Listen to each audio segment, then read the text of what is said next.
Okay, Matthew chapter 9. I am reading in the NIV, but follow along with any version. I'm going to keep my commentary to a minimum and just let the word of the Lord speak for itself. All right, so Jesus stepped into a boat, crossed over, and came to his own town. Some men brought to him a paralytic lying on a mat.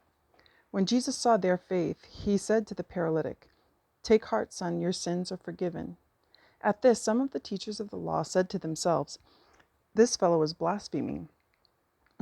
Knowing their thoughts, Jesus said, "Why do you entertain evil thoughts in your hearts? Which is easier to say, 'Your sins are forgiven,' or to say, 'Get up and walk'? But so that you may know that the Son of Man has authority on earth to forgive sins." Then he said to the paralytic, "Get up, take your mat, and go home." And the man got up and went home. When the crowd saw this, they were filled with awe, and they praised God, who had given such authority to men. As Jesus went on from there, he saw a man named Matthew sitting at the tax collector's booth. "Follow me," he told him. And Matthew got up and followed him. While Jesus was having dinner at Matthew's house, many tax collectors and sinners came and ate with him and his disciples. When the Pharisees saw this, they asked his disciples, "Why does your teacher eat with tax collectors and sinners?" On hearing this, Jesus said, "It is not the healthy who need a doctor, but the sick. But go and learn what this means. I desire mercy, not sacrifice. For I have not come to call the righteous, but sinners."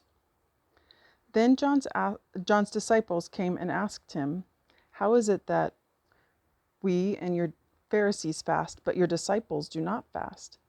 Jesus answered, "How can the guests of the bridegroom mourn while he is with them? The time will come when the bridegroom will be taken from them, and then they will fast. No one sews a patch of unshrunk cloth on an old garment, for the patch will pull away from the garment, making the tear worse. Neither do men pour new wine into old wineskins. If they do, the skins will burst and the wine will run out, and the wineskins will be ruined. No, they pour new wine into new wineskins, and both are preserved." While he was saying this, a ruler came and knelt down before him and said, "My daughter has just died, but come and put your hand on her, and she will live." Jesus got up and went with him, and so did his disciples. Just then, a woman who had been subject to bleeding for 12 years came up behind him and touched the edge of his cloak. She said to herself, "If I only touch his cloak, I will be healed." Jesus turned and saw her. "Take heart, daughter," he said, "your faith has healed you." And the woman was healed from that moment. When Jesus entered the ruler's house and saw the flute players and the noisy crowd, he said, "Go away, the girl is not dead, but asleep." But they laughed at him.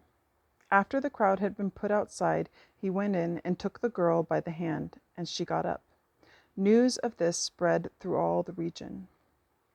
As Jesus went on from there, two blind men followed him, calling out, "Have mercy on us, Son of David." When he had gone indoors, the blind men came to him, and he asked them, "Do you believe that I am able to do this?" "Yes, Lord," they replied. Then he touched their eyes and said, "According to your faith will it be done to you." And their sight was restored. Jesus warned them sternly, "See that no one knows about this." But they went out and spread the news about him all over the region. While they were going out, a man who was demon-possessed and could not talk was brought to Jesus. And when the demon was driven out, the man who had been mute spoke. The crowd was amazed and said, "Nothing like this has ever been seen in Israel." But the Pharisees said, "It is by the prince of demons that he drives out demons." Jesus went through all the towns and villages, teaching in their synagogues, preaching the good news of the kingdom, and healing every disease and sickness. When he saw the crowds, he had compassion on them, because they were harassed and helpless, like sheep without a shepherd. Then he said to his disciples, "The harvest is plentiful, but the workers are few. Ask the Lord of the harvest, therefore, to send out workers into his harvest field." So again, lots of good stuff in there. I'd be happy to hear in the comments anything that jumps out to you or anything the Lord speaks through his word. And but I will just let the word speak for itself and not share my own little thoughts too much. And that's it.